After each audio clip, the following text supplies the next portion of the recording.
Anis kuma Itoophiyaa ni galchaa. Kuma soddoma Itoophiyaa ni galchaa. Allahu akbar, Allahu akbar. Mucayyoon tu wanni garaana manyaattu. Wallahi mucayyoon tu wanni garaana manyaattu. Waan argitee ofii taatu caala namaa taati abbo. Dubartii wajjin isibbo, dhiira wajjin isibbo. Gaafa mucaan haadha ajjeessan illee birrii guddaa nuu kennite. Abbo izni rabbiitiin mee mucatti harka ol qabi. Harka ol qabde moo waliin qabne miskiina wallahi. Isa kan odoo harka ol qabde bakka jirtu harka ol qabime. Izni rabbiitiin rizqii madda qadaadan qabne haadha rabbi sitti haa kennu. Amiin. Abboo izni rabbiitiin jaarsallee jaarsa akka sadiitti silaalu rabbi si haa kennu. Jaarsa ati izni rabbiitiin akka ilmaa akka argitire abbaa sii ta'u akka obboleessaa sii ta'u ka ati itti gammaddu ka fuula si guuruu miti ka meeshaa si caccabsuu miti ka jiruu si jibbisiisuu miti jaarsa yoo gabbaa'e haga mana ol deebi'ee si arguuf jarjaru rabbi sitti haafidu amiin jedhe ati maraxini tokkochi kiyya si haa ijaaramuu fi gadhaabatuun kee abboo haga qarate rabbi izni rabbiitiin gadhaabachuu rabbi si haa fedhu rabbi waan kan kee haa dubbatu nu asiisi dubbanne rabbi waan kee haa dubbatu carraan deemte doktora abbaa biyya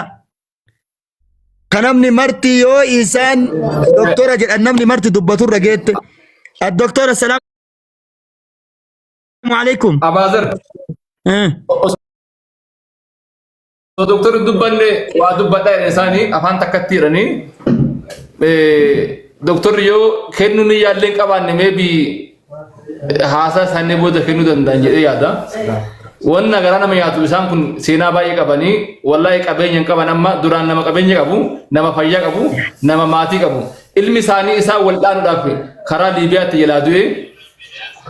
lafa isaanii waan qaban guutuu gurguratanii fayyaa ofiin dhaban qabeenya dhaban ilman dhaban rahmata rabbi malee waa takkan qaban ilma tokko qabanii sanuu nama quraana hafaze nama isaan umrii isaanii guutuu itti cabanii itti kufanii barsiifatanii qaraasifatan hafiz karara dhabanii mee isinillee du'aa guddaa afaan takka dubbadha jedhan qaatasi qabna mee haa dubbatan inshallah haa dubbatanii garuu namni aaniyatu haa dubbatanii wanni haa jedhanish daqiiqaa takka haa dubbatanii. Assalamu alaikum warahmatullahi wabarakatuh. Alaikum assalam warahmatullahi wabarakatuh. Amma wanni an dubbadhu baay'ee dubbachuu illee hin danda'u. Baay'ee wanni dubbachuu na dhooggwamuutu waan ani leedanne waan ani se'anne na nyaachise yaa rabbi yoo akkanatti illee na horatte hin dandeetta yoo nallee ajjeefte hin dandeetta yoo du'ellee gara kee deebi'a yoo jirullee harka kee keessa jiraadha jedhee rabbii kiyya abdadhee adda ammuutu yoo amma akkanatti olii ganna oofanii duniyaa guuranii na kennanii ankaawuntiin kiyya qaqara qullaa jiru adda yoo guutuu ta'u akka waa halka'eef jedhee natti fakkaata ammallee deebi'eetiin wanna takka dhabee huura takka dhabee waan daa'imman tiyyata harkan naafteen horadhu dhabee rakkadhee dhibee kiyya caalaa daa'imman tiyyaaf yaadda'e koome cinqaa keessa seenee deengadda ijoollee tana rabbi isii haa arguu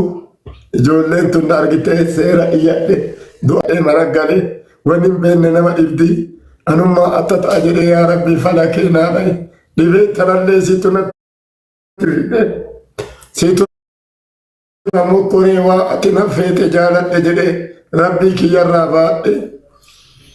waggaa 10 dhibame waggaa 10 kan dhibame keessaa wadduma ofe gaaf kan duuban na deebise duubaan naa deemti akkasuma masgiida deemaa rabbumatti booya yoo nama biraa hin isadhaa yoo duubaan mu rabbii kiyyatti booya anama waan biraan dubbadhu anammoo rabbii tokkocha malee homaallee qabu lafallee harkaana baatee gaafa deebisu rabbitu beekaa ammaa naa deebite yoo daa'imman tiyyaallee deebisee biraa akka rabbi na godhe ta'ee akka rakkoollee qabu namni tu'umaaf dhalataa eega jiraate yookaan jiruu gaarii keessa jiraataa tokko oli jiraadhaa qara na beekaa namnillee rabbillee na beekaa hin qotadhaa hin bocadhaa kana waan ta'eef ufi jibbaadhee aanaa kofaleetti galee aanaa kataba saasaa keessaa baqadhee lamarraa baqadhee qotachuu eega dadhabee aanaa qubaleetti galee qubaleen keessa haga waggaa 5 taa'e adadaa istireetti nasiqee duubanna deebisee anamma waan biraan dubbadhu waan keessa rabbi haa dubbatu anamma eebduu na fakkaataara wallaahi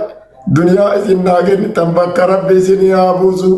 ammallee cinaa kiyya naa dhaabadhaa rabbitu isin gargaaraa na gargaara rabbitu isinii dhaabataa naa dhaabadhaa anamma kunoolaan shaashamannee bu'ee shaashamannee deemu salaataaf deemaa mana taa'u didee mana taa'u eega rabbi duubaan illee na oofe rabbi waan ilma namaa irratti hin argamsiifne narratti argamsiise eega saniyyuu anamma rabbuma kiyyatti bu'a gaafa na deebisullee yookaan waan biraatu sababee asirraa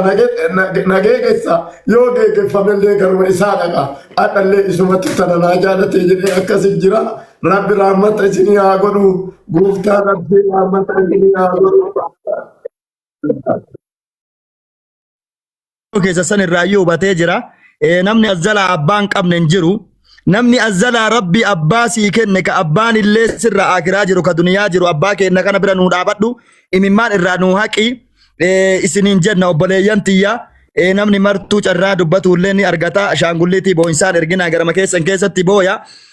namni amma ol bahe kana naa dubbisaanii ka qubee faa irra kaa'ate kan assalaamu alaikum warahmatullahi wabarakaatu abbaa kiyya. Waalaikum salam warahmatullahi wabarakatuh. Akkasii namni rabbi abbaa sii kenne idar nama bakka duwwaa kanan nama ol baasi nama kana naa dubbisaan hime maqaan isaa Firidam Mo'en. Salaamu alaikum. Me waan na gootu Firidam hin dhiisi mee koomenti irra taa kataba nama waan danda'e namni abbaa kanaaf niyyate waan hin qabne kennina waan qabdanirraa ammoo waan rabbi isin laafisirraa meesha daqiiqaa 10 koomenti dubbisna daqiiqaa 10 hunda keessan galchuun dandeenyu silaa dandeenyu isin galchina sababni isinumatti dhufne waan ta'eef qarshii 500 jedha rabbi qarshii 1,000 jedha rabbi irraa haa jaalatu ammuma nuu galchi hayya komantii dubbisaar qarshii 50 jedhan rabbi irraa haa jaalatu qarshii 500 jedhan rabbi irraa haa jaalatu